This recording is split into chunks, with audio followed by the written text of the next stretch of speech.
지난 주간 우리는 사도행전을 또 전반부를 통독하고 이제 내일부터 또 뒷부분을 통독을 하게 됩니다.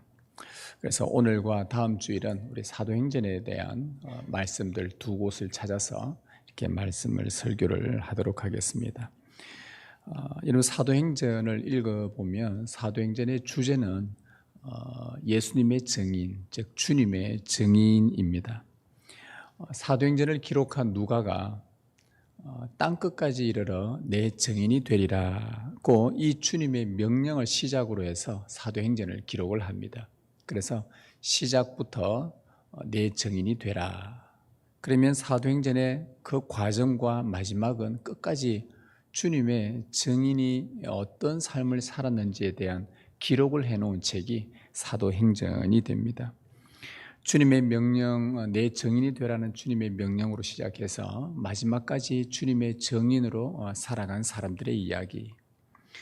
이 증인의 삶은 주님을 따르는 자들에게는 거의 지상 명령이요, 사명입니다. 주님의 증인.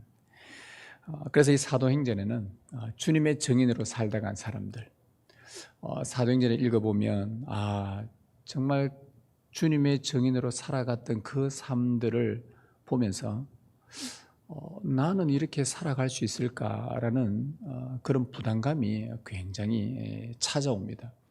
저도 사도행전을 예전에도 한번 저희 교회가 사도행전을 전체를 한번 설교를 한 적이 있었는데, 사도행전을 읽고 설교를 하고 연구를 할 때마다 설교를 해야 되겠다라는 느낌보다는 내가 이렇게 이 사도행전에 나오는 이 사도들의 삶처럼 주님의 증인으로 살아갈 수 있을까라는 이것이 먼저 저의 마음을 더 부담스럽게 참 힘들게 만들었던 기억이 납니다.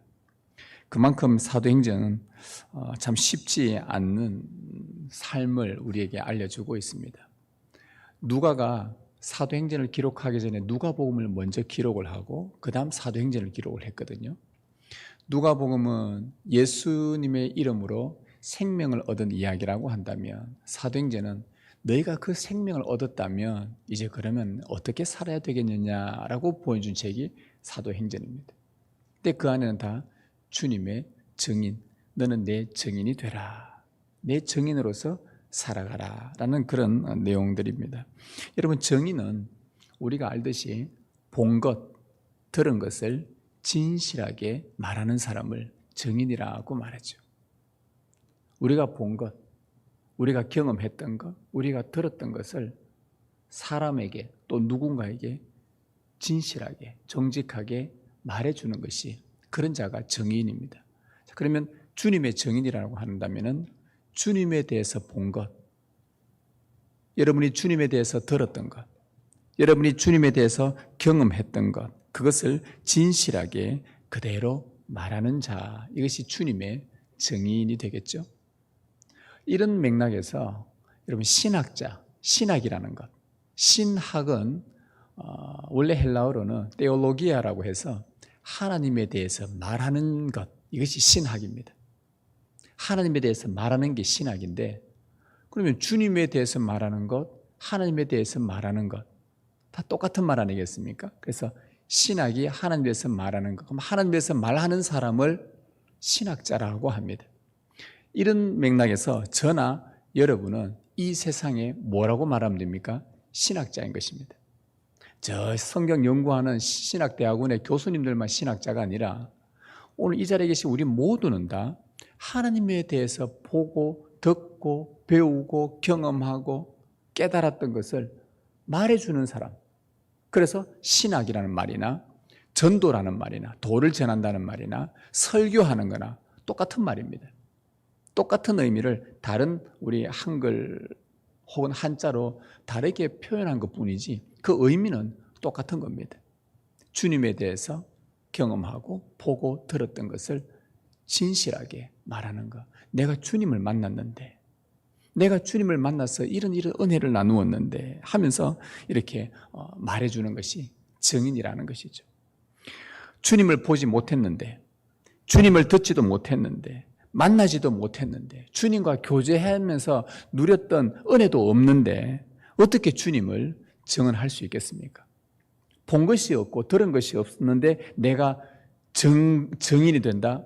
그거는 위정이 되는 거죠. 위정은 큰 벌을 받습니다. 따라서 우리가 세례를 받은 자다. 예수의 이름으로 세례를 받았다. 삼위 하나님의 이름으로 세례를 받아서 우리가 구원을 얻었다. 인격적으로 주님을 만났다. 주님과 믿음으로 교제하고 있다. 그렇다고 한다면 당연히 우리는 주님의 증인이 되어야 한다는 말씀입니다.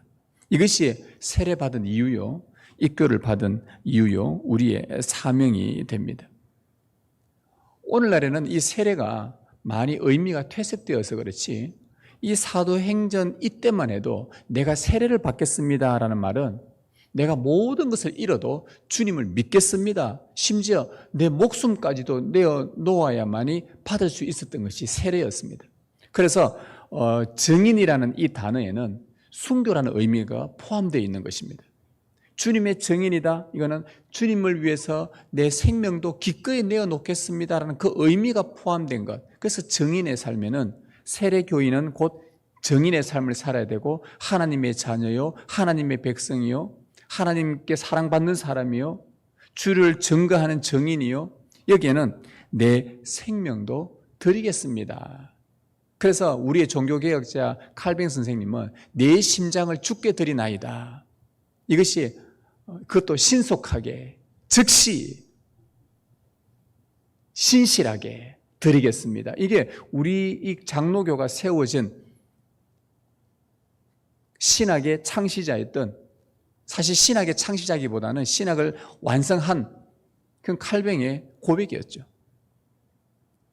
그래서 증인에는 순교라는 의미가 포함되어 있습니다. 사도행전 여러분 읽어보셔서 아시겠지만 거기 보면 하나님 나라에 들어가려면 많은 환난을 겪어야 할 것이다 라고 바울이 말했지 않습니까? 이처럼 주님의 증인들은 세상으로부터 핍박을 많이 받게 되어 있습니다. 그 이유는 주님의 가르침과 세상의 가르침이 서로 다르기 때문에, 충돌하기 때문에 그래요. 따라서 주님의 증인이 되면 다른 가치관을 가진 이 세상의 박해를 피할 수 없고 순교로 이어질 가능성이 꽤나 높았습니다. 그래서 주님의 증인은 주님을 위해 내 목숨을 기꺼이 아끼지 않는 자라는 의미의 이 순교가 내포되어 있는 것이 주님의 증인입니다. 여러분은 주님의 증인이십니까? 주님을 말하는 사람들이고 주님에 대해서 보고 경험한 바들을 전하는 사람들입니까? 십자가의 예수님을 믿고 주와 그리스도로 고백하셨습니까? 거듭나서 세례를 받으셨습니까? 그렇다면 우리는 이 받은 세례를 더욱 강화해 나가면서 주님과의 교제를 지속해 나가며 여러분은 주님의 증인으로 살아가야만 합니다. 누가복음에서 앞에서 말씀드린 것처럼 예수 그리스도의 이름으로 생명을 받았다고 한다면 이 복음을 통해, 그러면 주님께서 우리에게 말씀하신 것은 너희는 내 증인이 되라 하면서 사도행전의 말씀이라고 한다면 세례받은 것과 생명을 얻은 것, 구원 얻은 것, 하나님의 자녀가 된 것과 주님의 증인은 별개가 아닌 것입니다. 여러분이 듣고 경험한 예수님의 이야기, 예수님께 받았던 그 사랑과 기쁨과 은혜의 이야기, 그분과 교제하며 누렸던 풍성한 삶 이야기를 전하는 주님의 증인이 되는 것이 우리의 사명입니다. 이를 위해서 심지어 생명도 아끼지 않을 때에 진정 주님의 증인으로 살아가는 삶입니다. 그러면 주님은 왜 우리에게 이 사도행전을 시작하면서부터 주님의 증인이 되라고 하셨을까요? 여러분, 참 증인이 되는 것이 쉽지가 않은데 왜 주님은 우리에게 증인이 되라고 하셨을까? 증인이 되는데 뭔가 주님만이 가지고 있는 목적이 있을 것 아니겠습니까? 우리 주님은 무언가를 하시거나 무언가를 사명을 주시거나 명령하실 때는 반드시 목적이 항상 있습니다. 아무 이유 없이 그냥 하지를 않습니다. 주님께서 주신 증인이 되라고 말씀하신 그 명령의 배후의 목적은 뭐냐? 그것은요, 회복을 위해서입니다. 무엇 때문에 주님에 대해서 듣고 보고 경험한 것을 나누는 증인이 되어야 되는가? 그것은 회복을 위해서입니다. 회복. 여러분, 제가 이 자리에서 설교를 하는 목적이 뭐겠습니까? 제가 보고 듣고 깨달았던 예수님, 예수님에 대해서 많은 경험들을 가지고 예수님의 말씀을 읽을 때마다 그 속에서 깨달아지는 성령의 가르침을 가지고 이곳에서 설교를 하는 이유는 여러분의 회복을 위해서입니다.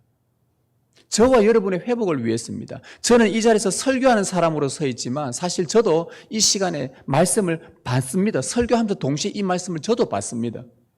우리는 한 주간 이 세상에 우리가 하나님의 자녀지만 이 세상에 살면서 많은 세상의 것들에 의해 오염이 되어 있습니다. 별의 별 끝에 의해서 오염 다 되어 있죠.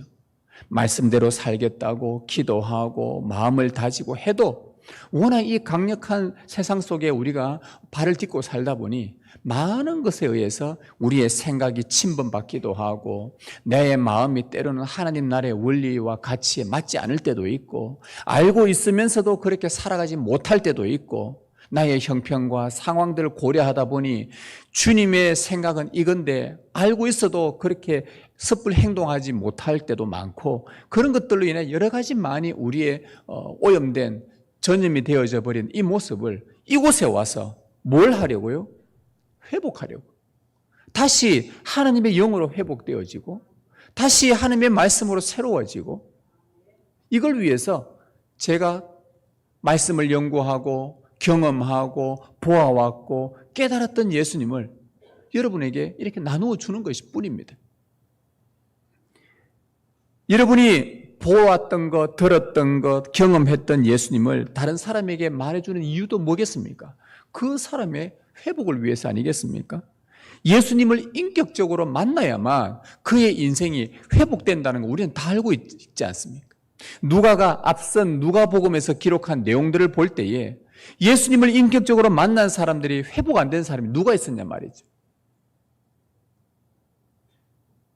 예수님의 말씀을 믿음으로 받아들이고 그분이 내 믿음대로 될지어다 하며 정말 그 주님을 믿었고 그분의 표적과 기사들을 보며 저분은 하나님의 아들이시구나. 그렇게 그 주님을 인격적으로 받아들이고 주님과 연합된 사람 치고 회복 안 된 사람이 누가 있냐 말입니다. 오늘날 우리 교회 안에나 이 세계 교회 속에 예수님을 만나고도 회복되지 않은 사람이 누가 있냐 말이죠. 예수님을 만나면 진짜 만나게 되면 만난 것처럼 우리가 행동을 해서 그렇지 진짜 주님을 만나면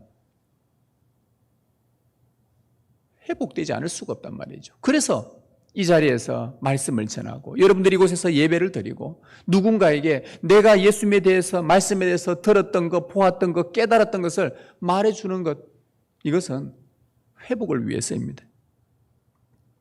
여러분 이 제자들도 이 회복에 관심이 너무나 많았습니다. 성천을 앞둔 예수님께 제자들이 이런 질문을 했어요. 6절에 보면 그들이 모였을 때 예수께 여쭈어 이르되 주께서 이스라엘 나라를 회복하심이 이때니까. 자, 이제 주님께서 복음을 다 전하시고 죽으셨다가 부활하시고 40일 동안 이 땅에 계신 후에 이제 곧 성천하려고 하는데 이제 제자들과 헤어지려고 하고 떠나려고 하니까 이 제자들이 예수님께 물은 겁니다. 예수님이 떠날 때에 제일 마지막 하고 싶은 이야기가 그들이 한마디 딱 던진 거예요. 여러분 누군가가 헤어진다고 할 때 정말 내 사랑하는 사람과 이제 마지막 헤어질 때 여러분 마지막 한마디 뭐 하고 무슨 말을 하고 싶겠습니까? 그런데 정말 사랑하는 사람과 이제 헤어지는데 마지막으로 여러분 무슨 말을 하고 싶으세요? 제자들이 무슨 말 한 줄 압니까?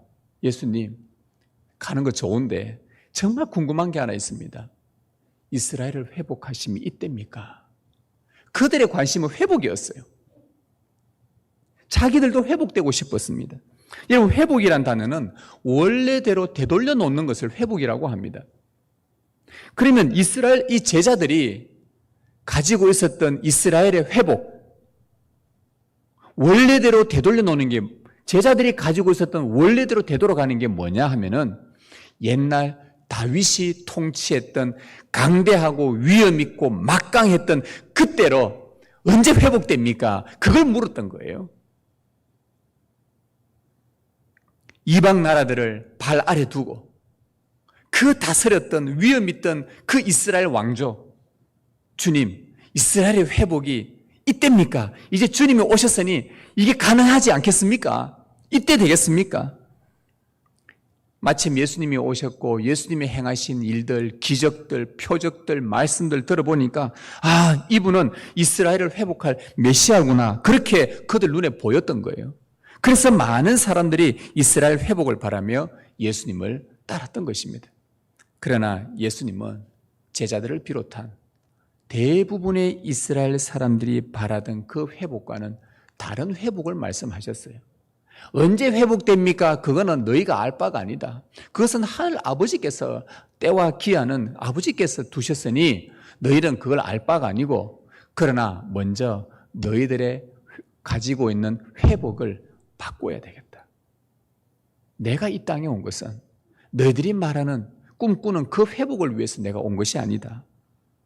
예수님의 눈에 보이는, 예수님은 그들 눈에 보이는 이스라엘의 영토를 더 확장시키고 땅을 더 넓혀가고 주권을 되찾고 빼앗긴 주권을 로마 제국으로부터 다시 되찾고 경제적 부흥을 일으키고 패권을 차지하는 그런 회복이 아니라 예수님은 하나님 나라 회복을 말씀하신 것입니다. 하나님 나라 회복이라는 게 뭡니까? 이 세상의 모든 통치자들을 자기들의 손에 공중의 권세 잡은 자가 쥐고 흔드는 그 악한 영의 세력들, 그 악한 영의 세력들로 말미암아 인간성이 파괴되어지고 하나님을 멀리하게 한 그 사탄의 세력들, 에덴을 잃게 했던 거짓과 미혹의 세력들, 죄의 권세들, 죽음과 어둠의 권세로부터 사람을 끄집어내 회복시키는 것. 망가진, 왜곡되어져 버린 질서와 사회와 문화들을 다시 회복시키는 것. 예수님은 이 하나님 나라를 회복을 그들에게 말씀하셨고 이 땅에 오셔서 그분이 하신 일은 바로 이 나라의 회복이었습니다. 그래서 빌라도가 마지막 예수님께 질문할 때 네가 왕이냐 하니까 그렇다, 내가 왕이다. 왕이 근데 왜 이러고 있느냐? 네가 왕이면 그 빌라도는 지금 로마 총독이지 않습니까? 그 로마의 황제가 있는데 자기가 왕이라 하니까 이런 반역자가 되는 거 아니에요? 그때 예수님이 말씀합니다. 네 나라와 내 나라는 다르다고 말한 거예요. 내 나라는 이 세상에 속한 나라가 아니라고 한 겁니다. 주님의 회복은 이 세상의 정치적, 경제적, 사회적 부흥이 아니라 하나님 나라 회복이었던 것입니다. 죄와 죽음과 악의 권세에 빼앗긴 잃어버린 자들을 되찾는 사역, 회복 사역, 잃어버린 자를 되찾고 잃어버린 기쁨을 되찾고 잃어버린 생명을 되찾기 위해 이 땅에 예수님이 오신 것입니다. 천지 만물을 지으시고 하나님께서 보시기에 좋았더라고 했던, 하나님이 보시기에 좋았던, 말씀하신 좋았던 그것으로 다시 회복하기 위해서 예수님이 이 땅에 오셔서 회복 사역을 감당하셨습니다. 여러분, 사도행전을 기록했던 누가가 앞서 기록했던 그 누가복음에서 잃어버린 자를 찾아 회복하시는 예수님의 말씀을 비유로 기록해 놓은 것이 있습니다. 여러분 잘 아시죠? 잃어버린 양을 찾는 목자 이야기, 잃은 드라크마, 동전을 잃어버려서 그것을 찾는 여인 이야기, 잃어버린 둘째 아들을 찾는 아버지의 이야기. 그 비유에서 나오는 목자와 여인과 아버지는 잃어버린 무엇인가, 잃어버린 하나님 나라를 되찾아 회복하시는 그 열망적으로 열정적으로 달려가시는 하나님을 묘사해 놓은 것입니다. 여러분, 이 회복은 누가복음에만 주제가 아니라 사도행전에만 주제가 아니라 성경 전체의 주제입니다. 우리가 성경을 크게 세 개로 구분한다면 창조와 타락과 구속으로 구분을 합니다. 하나님이 만드신 세상, 아름다운 세상, 창조된 것. 그러나 인간이 하나님의 세상을 죄로 말미암아 파괴시킨 것. 그런데 하나님은 파괴된 이 세상을 다시 구속하시는 것. 예수 그리스도로 말미암아 구원하시는 것. 이걸 다른 말로 회복하시는 것. 이것이 성경의 이야기입니다. 그래서 성경의 이야기는 하나님께서 인간으로 말미암아 잃어버린 것들을 되찾아가시는 하나님의 이야기가 바로 회복 이야기고 성경의 주 내용입니다. 그래서 성경은 두 가지를 확고히 가르칩니다. 하나는 타락한 인간은 절대 자신 스스로를 구원할 수 없다. 회복시킬 수 없다. 또 하나는 예수 그리스도만이 회복하실 수 있다. 이 두 가지를 가르칩니다. 따라서 성경은 예수 그리스도를 통해서 잃어버린 자를 찾아 회복하시는 하나님의 이야기예요. 이것이 구속이고 이것이 회복이라고도 합니다.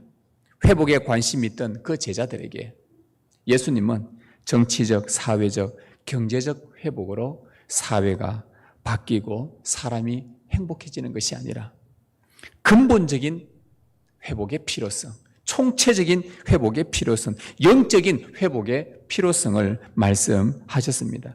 지금 인간에게 닥쳐진 고난과 고통과 수많은 질병과 아픔과 전쟁과 이기심과 부정과 불의와 악함과 사악함과 음란과 퇴폐와 적폐와 악은 그의 근본을 뚫고 들어가 보면 그 근본이 에덴에서 타락한 인간의 죄에 있었다는 걸 너무나도 하나님은 잘 알고 계셨기 때문에 이 죄의 세력, 원인인 사탄의 세력으로부터 회복해야 진짜 인간은 생명을 되찾고 기쁨을 되찾고 하나님 나라를 다시 회복할 수 있다고 말씀하시는 것입니다. 따라서 주님의 증인은 이 회복을 위해서 살아가는 자들입니다. 증인이 되었다. 내가 예수님의 증인이 되었다. 내가 하나님의 자녀가 되었다. 내가 하나님의 백성이 되었다. 하나님의 사랑받는 자가 되었다. 그 말은 주님의 증인이 되었다는 말이고 그것은 회복을 위해서 내 삶을 온전히 쓰겠다는 말입니다. 그래서 우리의 삶은 어디에 맞추어야 되는가? 여러분이 예배하고 기도하고 나가서 가정을 꾸려나가고 돈을 벌고 하루하루를 살아가고 자녀를 양육하고 취미생활하고 뭐 여러 가지 많은 사회적 활동을 하든 무슨 활동을 하든지 간에 우리의 모든 삶은 어디에 초점을 맞춰야 되는가? 내가 주님의 증인이 나의 본업이거든요. 그 외거든 다 부업입니다. 나의 본업은 주님의 증인이고요. 나의 모든 부업들은 본업을 위해서 사용하라고 주님이 주신 선물들입니다. 그래서 이 땅에서 행하는 우리의 모든 삶은 하나님 나라 회복하는 이 일에 우리가 사용되어져야 됩니다. 우리의 시간도 쓰여져야 되고 우리의 물질도 그렇게 쓰여져야 되고 그렇게 마음껏 사용할 때에 하나님께서 약속하신 것이 무엇을 이렇게 다 쓰고 나면 주님 우리는 뭐 먹고 삽니까? 무엇을 먹을까 입을까 마실까 염려하지 마라. 이 모든 것은 이방인들이 구하는 것이니 너희는 먼저 그의 나라 하나님 나라를 구해라. 그의 의를 구하라. 그리하면 이 모든 것들 너희의 의식주는 내가 해결해 주마. 그래서 주님께서 약속해 주신 말씀이 바로 이거였단 말이죠. 이런 양을 찾은 목자, 동전을 찾은 여인, 둘째 아들을 찾은 그 아버지 비유에서 공통점이 하나 있습니다. 다 찾고 나서 모두가 다 기뻐했다는 거예요. 그런데 안타까운 것은 그 일에 기뻐하지 않는 한 사람이 있었습니다. 첫째 아들이었어요. 아버지께서 둘째 아들이 돌아와 그를 회복시키시고 다시 금가락지 끼워주고 잔치를 베풀고 잃어버린 내 아들이 돌아왔다라고 할 때에 그 잔치에 동참하지 않고 오히려 아버지를 비난하고 나무랐던 자가 첫째 아들이었습니다. 회복에 관심이 없으면 여러분 주님과 상관없는 자가 될 수가 있습니다. 우리의 삶이 나의 회복을 위해서 내 가정의 믿음의 회복을 위해서 우리 교회의 신앙의 회복을 위해서 하나님의 뜻의 회복을 위해서 여기에 우리의 삶들을 드리지 않으면 관심이 없으면 무심하면 내가 주님과 상관없는 첫째 아들처럼 오히려 하나님이 하시는 일을 비난하고 못마땅해 하는 그런 자로 전락할 수가 있다는 걸 꼭 명심을 하셔야 합니다.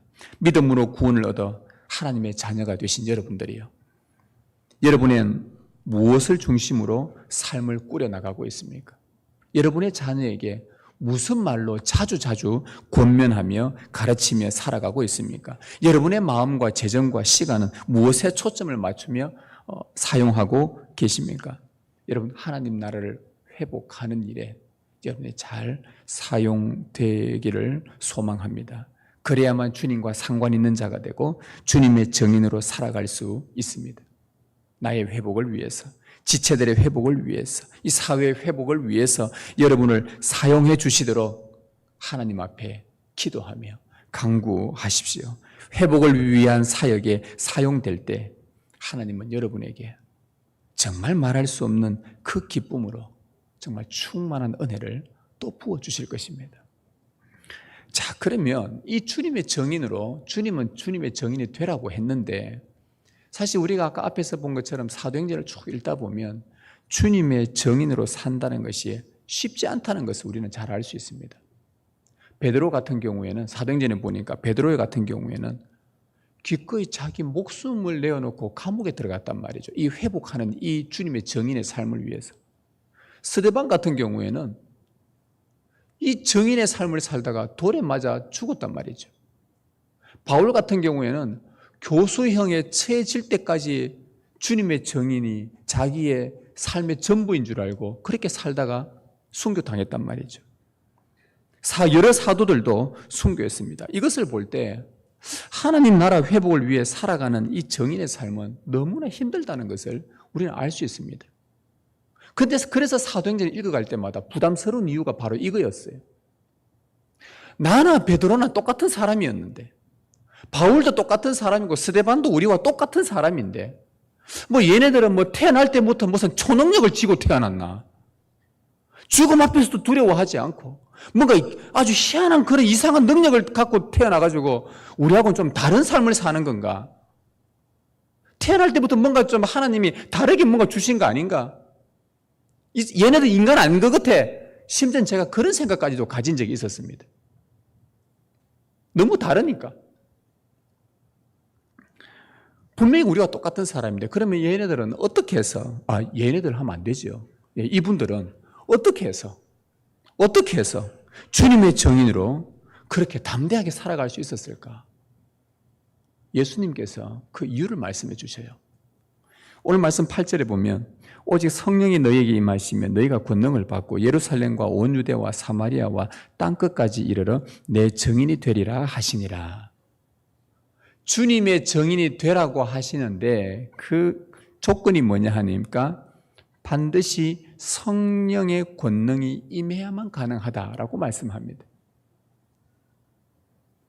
여러분의 삶에 하나님 나라가 회복되고 우리 안에 타락한 인간성이 회복되고 왜곡된 사상과 신념들이 다시 회복되고 부정과 악한 성품이 회복되는 것은 정치적 권력을 통해서도 아니고 위대한 지도자가 나타난다고 되는 것도 아니고 경제 성장을 통해서도 아니고 과학기술의 발달로 되는 것도 아니고 오직 성령의 권능으로만 된다고 주님께서 말씀하셨습니다. 그래야만 너희가 내 정인이 될 수 있다. 베드로, 스데반, 바울 너희와 똑같은 성정을 가진 사람이다. 똑같은 성격, 똑같은 인품, 똑같은 그 사람의 이 재질로 만들어진 사람들이지 걔들이 특별한 게 아니다. 그러나 그들에게 성령이 임하셨고 성령의 권능이 그들에게 임하자 그들이 죽음도 불사하고 주님의 정인으로 살아가게 된 이유가 바로 거기에 있다. 이거 주님께서 우리에게 말씀해 주십니다. 오직 성령의 권능으로만 됩니다. 여러분, 우리 성령님이 어떤 분이십니까? 아무것도 없던 무에서 온 천지 만물을 창조하신 전능한 영이십니다. 그렇다면 이분이 우리를 회복시킬 수 있지 않겠습니까? 만물을 창조하시고 지금까지 만물들의 생명을 사계절이 지나든 지금 몇 수천 년이 지나도 끄떡없이 지금까지도 만물의 생명을 지탱하고 유지하시는 능력이십니다. 이게 우리 성령님이에요. 그렇다면 우리를 회복시킬 수 있지 않겠습니까? 구름과 불기둥이 되셔서 자기 백성 이스라엘을 험준한 광야에서 가운데서도 끝까지 돌보신 권능자이셨습니다. 이분이면 우리를 회복시킬 수 있지 않겠습니까? 사람들이 이해할 수 없는 도무지 인간의 지혜를 넘어서는 탁월한 지혜를 갖고 계신 분이 성령님이십니다. 이분이 우리에게 지혜 주시면 우리가 회복될 수 있지 않겠습니까? 강하게 파고드는 말씀의 영이시요 예수님의 말씀을 하나하나 기억하도록 깨닫도록 도우시는, 살도록 도우시는 영이십니다. 이분이 우리를 회복시킬 수 있지 않겠습니까? 죄로 망가진 우리의 영혼과 몸과 마음과 생각과 성품을 회복시키는 권능의 영이십니다.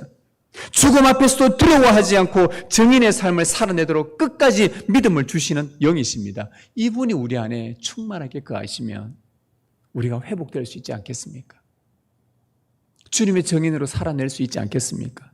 이 성령님이 없이는요, 우리 하나님의 자녀들은 단 한 걸음도 전진해 나갈 수 없습니다. 그분이 우리에게 충만히 임하셔야 성령의 권능을 받게 되고 땅끝까지 주님의 증인으로 살아갈 수 있습니다. 여러분, 이사야 선지자가 나중에 집에 가서 한번 찾아보십시오. 이사야 32장에 보면 이사야 선지자가 이런 예언을 해놓았습니다. 위로부터 하나님의 영이 너희에게 부어지면 어떤 일이 벌어지는가? 하나님의 성령이 얼마나 놀라우신지, 위에서부터 하나님의 영이 너희에게 권능으로 부어지면 찔레와 가시로 가득한 광야가 아름다운 숲이 될 것이다. 그렇게 예언을 했어요. 위로부터 하나님의 영이 부어지면 부어지는 그곳에 하나님의 정의와 공의가 충만해지고, 그로 말미암아 그 땅에 사는 백성들이 평안을 누리고 안전하게 될 것이다. 사람의 평안과 안전과 아름다움, 선, 거룩, 질서, 이거는 어떻게 이루어지는가? 위에서부터 하나님의 영이 부어지면, 이사야가 이 예언을 한 겁니다. 완전한 공의, 완전한 정의가 임하는 그곳에, 여러분, 그곳에 우리 인간이 살기 좋은 곳 아닙니까? 이 땅에 하나님의 자비가 충만하고 모든 이 나라의 사법부와 행정부와 또 하나가 어디입니까? 입법부와 이 모든 관료들 속에 하나님의 공의가 임하고 하나님의 정의에 따라 그들이 살아가고 집행을 하고 결정을 하고 판단한다면은, 여러분, 우리가 사는 이곳은 하나님 나라가 되는 것입니다. 하나님의 성령의 임재만이 이 일들을 가능하다고 합니다. 하나님의 영이 이런 강력한 권능이십니다. 회복할 수 있고 주님의 증인으로 살아갈 수 있도록 하는 그 근거가 바로 성령의 권능입니다. 우리 주님을 보십시오. 우리 주님이 이 땅에서 살아가시는 동안 한 번도 독단적으로 홀로 일하신 적이 없으십니다. 예수님은 이 땅에 오셔서 처음부터 죽고 성천하시는 그날까지 성령이 함께 하셨습니다. 성령으로 충만해지셨고, 그리고는 그분이 가는 곳에 몸이 상한 사람들, 병든 사람들, 마음이 삐뚤어진 사람들, 생각이 왜곡된 사람들, 그래서 그들을 만나셔서 그들을 회복시키는 일에 전념할 수 있었던 것입니다. 예수님이 성령으로 충만하게 다니셨던 거예요. 오직 성령의 위로부터 임하셔야 권능을 받고, 권능을 받아야 주님의 증인이 되고, 주님의 증인이 되어야만 우리 주위에 왜곡되고 망가진 체제와 질서와 성품과 관계의 회복이 일어나는 것입니다. 먼저 우리가 성령의 권능으로 말씀을 잘 다스림을 받아야 우리 안에 회복이 일어나기 시작합니다. 그러면 그 다음에 교회가 회복이 되고 가정의 질서가 말씀으로 회복될 것입니다. 그곳에 주님은 평안을 약속하셨고 안전을 약속하셨습니다. 이것이 하나님 나라입니다. 그래서 우리는 날마다 아침에 눈을 뜨면 아침을 시작하기 전에 우리가 여러 기도를 하실 것인데, 아침에 눈을 뜨면 기도하고 하루를 시작하지 않습니까? 기도할 때에 꼭 이렇게 이 기도를 꼭 넣으십시오. 주님, 오늘도 주님의 성령으로 저를 충만케 해주십시오. 당신의 권능으로 덧입혀 주셔서 내 안에 일그러진 내면 세계들, 깨어진 관계들, 이 사회에 회복의 역사가 있게 하여 주옵소서. 제가 걸어가는 그 오늘 발로 밟는 그곳이 어디든지 그곳에 회복의 역사가 나타나도록 주의 성령으로 저를 인도하옵소서. 이것이 우리의 기도가 되어야 합니다. 그럴 때 하나님은 그 기도를 기억하시고 들으시고, 그 기도를 했다면 여러분들이 이 기도를 하고 여러분들이 나가서 불의와 부패와 비리와 악으로 그렇게 사시겠습니까? 이런 기도를 했는데 그럴 수가 없지요. 여러분이 가는 그곳에 하나님의 평화와 평안이 임하도록 역사하실 것입니다. 이것이 주님의 정인입니다. 언제까지 이 일을 해야 되겠습니까? 언제까지 이 일을 해야 되겠습니까? 주님 다시 오실 때까지요. 11절 말씀에 갈릴리 사람들아 어찌하여 서서 하늘을 쳐다보느냐. 너희 가운데서 하늘로 올려지신 이 예수는 하늘로 가심을 본 그대로 오시리라. 주님이 오실 때까지 우리는 주님의 정인으로 살아야 합니다. 회복 사역에 우리의 삶을 드려야 합니다. 여러분, 우리는 지금 마지막 때를 살아가고 있습니다. 사도행전을 기록한 누가는 사도행전 기록하기 전에 누가복음을 기록했다고 했지 않습니까? 그 누가복음을 기록하면서 마지막 때를 살고 있는 주님의 정인으로서 살아가야 될 우리들이 마지막 때를 살아가는 자들의 삶의 태도에 대해서 권면을 해준 부분이 있습니다. 이거는 매우 중요한 부분인데요. 이거는 우리 좀 같이 한번 찾아서 같이 한번 읽었으면 좋겠습니다. 누가복음 21장, 그 사도행전 앞에로 넘어가 보면 누가복음 21장 25절에서 우리 36절입니다. 이것은 꼭 여러분들이 표시를 해 놓으시고 우리에게 소망의 말씀이요, 또 우리에게 도전의 말씀이요, 권면의 말씀이고 중요한 말씀입니다. 우리 한 절씩 교독하겠습니다. 21장 25절에서 36절. 1월 성신에는 징조가 있겠고 땅에서는 민족들이 바다와 파도의 성난 소리로 인하여 혼란한 중에 공고하리라.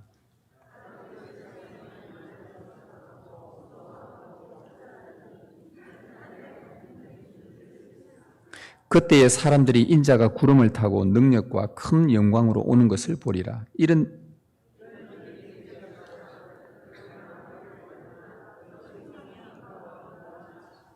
이에 비유로 이르시되 무화과 나무와 모든 나무를 보라. 싹이 나면 너희가 보고 여름이 가까운 줄을 자연히 아나니.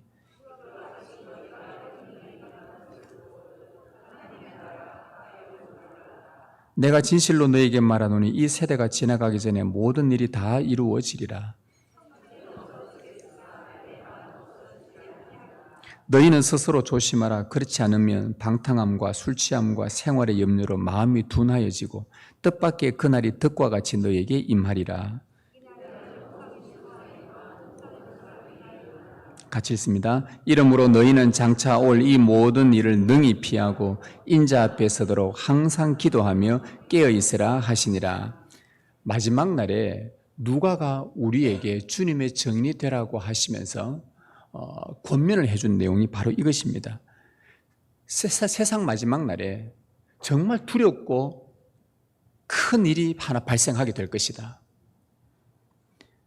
하늘의 권능들이 흔들릴 것이다. 1월 성신, 해와 달과 별들이 흔들릴 것이다. 이 말은 이 세상에 있는 모든 나라의 통치자들이 그 권위가 흔들리는 날이 올 것이다. 이 말입니다. 진짜 우리 위에 있는 하늘, 해, 달, 별이 막 떨린다는 말이 아니라 해, 달, 별은 구약시대부터 우리에게 말해주는 비유인데 뭐냐 하면은 온 지구상에 있는 각 나라의 통치자들을 해, 달, 별로 표시를 합니다.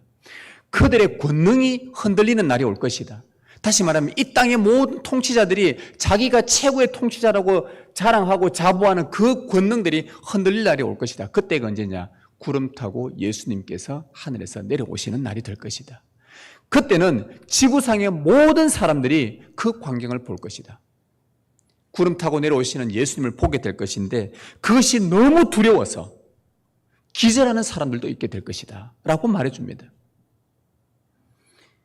얼마나 두려웠으면 그 주님의 오시는 날이 두려우면 기절까지 한다고 표현했겠습니까? 믿지 않는 자들에게는 두려운 일이겠지만 그러나 성령의 권능을 힘입고 주님의 정인으로 회복을 위해 살아간 자들에게는 이 일은 두려운 것도 기절할 일도 아니라는 것입니다.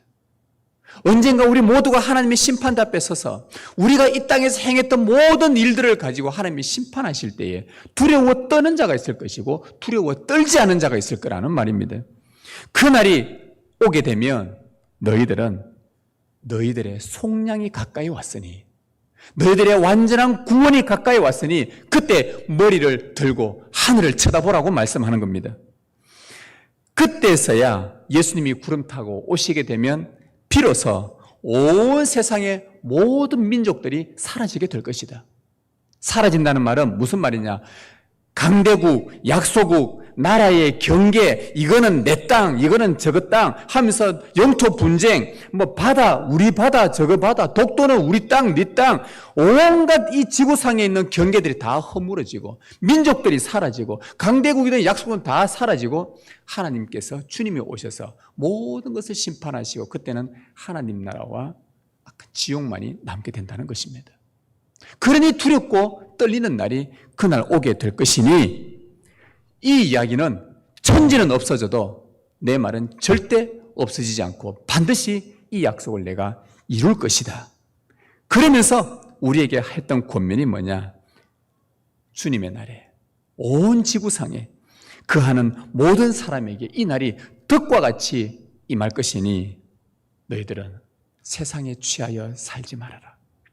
세상의 술 취함과 방탕함과 생활의 염려로 너희들의 영적이고 경건한 일에 둔감해지지 않기를 바란다. 너희들의 영적 상태가 둔해지지 않기를 바란다. 마음 빼앗기지 말아라. 장차 올 이 모든 환난을 능히 피하고 인자 앞에 설 수 있도록 항상 기도하며 깨어 있으라. 주님의 정인의 삶을 살아라. 너의 삶을 말씀으로 회복하는 일에 다른 누군가가 주님의 형상으로 회복되는 일에 너의 시간과 너의 삶을 사용하면서 그렇게 살아가라. 세월을 아껴라. 이게 지금 누가가 우리에게 주는 권면의 말씀입니다. 주님 앞에, 인자 앞에 설 때 담대하게 설 수 있도록 너희가 이 마지막 때를 주님의 정인으로 사는 일에 그렇게 살아라. 세상 일에 온갖 염려와 그 일에 방탕함에 쾌락에 타락함에 빠져서 영적으로 둔감해지는, 그래서 주님의 영광이 임하고 있는데도 이게 영광인지 아닌지 구분하지 못하는 그런 자가 되지 않기를 바란다. 이게 지금 누가가 우리에게 주님의 정인으로 살아가는 자들에게 준 주님의 권면의 말씀입니다. 성도 여러분, 지금 여러분은 무엇을 향해 달려가고 있습니까? 사도 바울이 고백했습니다. 그 사람은 우리가 날로 날로 쇠약해지나 속 사람은 날로 새로워진다고 그가 고백을 했습니다. 우리는 세월을 따라 나이를 먹게 되고 늙어지고 약해지지만 그러나 우리의 마음은, 우리의 속 사람은 영원한 하나님 나라의 회복을 소망하면서 항상 새롭게 그 회복을 위해 오늘도 성령의 권능을 힘입어 주님의 정인으로 그렇게 살아가는 그 열망이 여러분 안에 있기를 간절히 바랍니다. 여러분의 회복, 교회의 회복, 삶의 회복, 자녀들의 회복, 말씀의 질서를 따라 다스림을 받는 그 회복을 위해 여러분의 시간을 사용하시기를 바랍니다. 주님의 정인으로 회복 사역에 힘쓰시다가 주님 다시 오시면 영광 중에 주님을 뵙고 생명의 면류관을 쓰시는 여러분 되시길 주님의 이름으로 축복합니다.